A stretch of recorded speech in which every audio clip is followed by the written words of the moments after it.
મેદરપુરા પોલીસે પેટ્રોલિંગ દરમિયાન અમીષા 4 રસ્તા પાસેથી વિદેશી દારૂના જથ્થા સાથે એકને ઝડપી પાડ્યો હતો।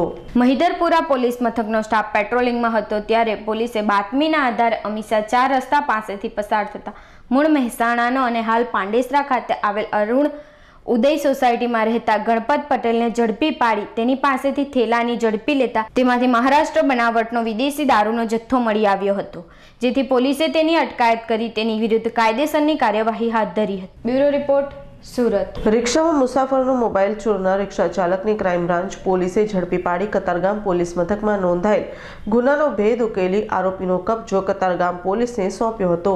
ક્રાઇમ બ્રાન્ચ પોલીસ મથકનો સ્ટાફ પેટ્રોલિંગમાં હતો ત્યારે પોલીસે બાતમીના આધારે અમરોલી શ્રીરામ ચોક પાસેથી રિક્ષા લઈ પસાર થતા અમરોલી કોસાડ આવાસ ખાતે રહેતા રીઢા જીતેન્દ્રસિંહ ઉર્ફે જીતુ ઠાકોરને આંતરી તેની ઝડપી લેતા રીઢા પાસેથી મોંઘોડાટ મોબાઈલ મળી આવ્યો હતો, જે અંગે પોલીસે પૂછપરછ કરતા રીઢાએ મોબાઈલ કતારગામ પોલીસ મથકની હદમાંથી મુસાફરોને રિક્ષામાં ચોર્યો હોવાની કબૂલાત કરી હતી, જેથી ક્રાઇમ બ્રાન્ચે રીઢાની અટકાયત કરી મોબાઈલ અને રિક્ષા કબજે લઈ તેનો કબજો કતારગામ પોલીસને સોંપતા વધુ તપાસ કતારગામ પોલીસે હાથ ધરી છે। Bureau report, Surat. રુસ્તમપુરામાં એક નેપાળી વોચમેને એલપીજી ગેસ પી આપઘાતનો પ્રયાસ કરતા પરિવાર દોડતું થયું હતું, જો કે તેને તાત્કાલિક સારવાર માટે સિવિલ હોસ્પિટલ ખસેડાતા ડોક્ટરો પણ કેસ સ્ટોરી સાંભળી ચોંકી ઉઠ્યા હતા।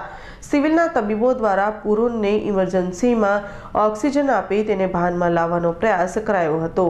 સ્થાનિક લોકોએ જણાવ્યું હતું કે પુરુન પિરિન્ટુના રુસ્તમપુરાના કોનિક એપાર્ટમેન્ટમાં વોચમેન તરીકે કામ કરી રહ્યો છે।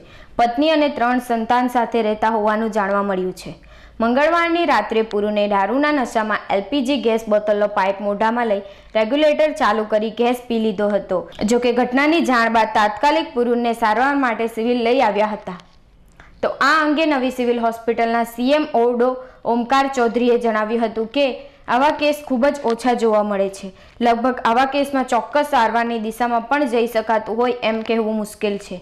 એલપીજી ગેસ બોટલનો ગેસ પી લેવો એ એક ગંભીર બાબત કહી શકાય। કોંગ્રેસના તલાલાના ધારાસભ્યને ગેરરીતિ બદલ વિધાનસભા અધ્યક્ષ દ્વારા સસ્પેન્ડ કરાયા તેના વિરોધમાં સુરત શહેર જિલ્લા કોંગ્રેસ સમિતિ દ્વારા વિધાનસભાના અધ્યક્ષના આપખુદશાહી નિર્ણયનો વિરોધ કરી સૂત્રોચ્ચાર સાથે ધરણા યોજી કલેક્ટરને આવેદનપત્ર આપ્યું હતું। ખનીજ ચોરીના કેસમાં કોંગ્રેસના તલાલાના ધારાસભ્ય ભગવાનભાઈ બારડને સજા થતા વિધાનસભાના અધ્યક્ષ દ્વારા ગેરબંધારણીય રીતે ધારાસભ્ય પદેથી સસ્પેન્ડ કરી દેતા કોંગ્રેસ દ્વારા તેનો વિરોધ કરાયો હતો।